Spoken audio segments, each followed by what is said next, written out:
Alors, intéressons-nous maintenant bien, au cycle cellulaire et à la quantité d'ADN qu'il y a dans la cellule. Si au moment de la mitose, la cellule va répartir son patrimoine génétique, son lot d'ADN, sa quantité d'ADN dans deux cellules filles, il va donc y avoir une diminution par deux de la quantité d'ADN.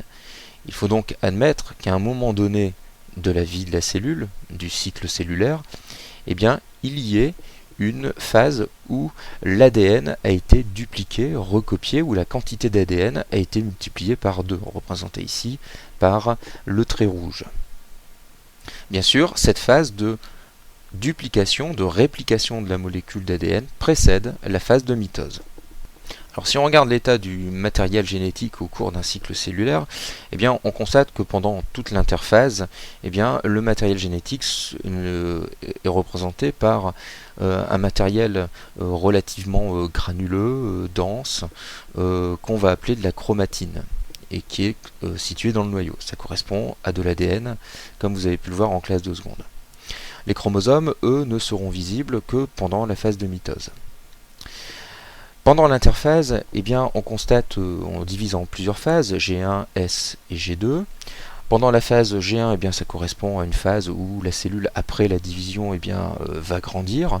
La phase S correspond à la phase où la quantité d'ADN va être multipliée par 2.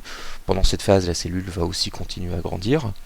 Et enfin, une phase qui va précéder la mitose, qu'on va appeler la phase G2, où il va y avoir une préparation à la mitose, où certains organites, comme les mitochondries, si on est dans une cellule végétale ou animale, les chloroplastes, si on est dans une cellule végétale chlorophyllienne, etc., enfin tous les autres organites de la cellule vont se multiplier. Pendant cette phase G2, la croissance cellulaire a lieu encore.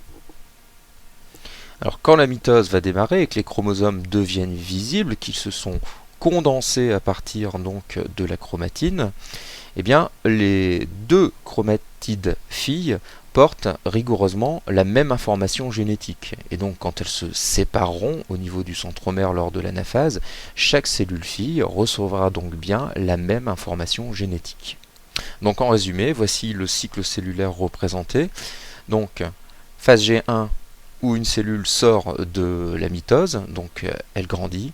Phase S, où il y aura réplication de l'ADN, ce qui sera l'objet de la prochaine vidéo. Phase G2, qui est la préparation de la mitose.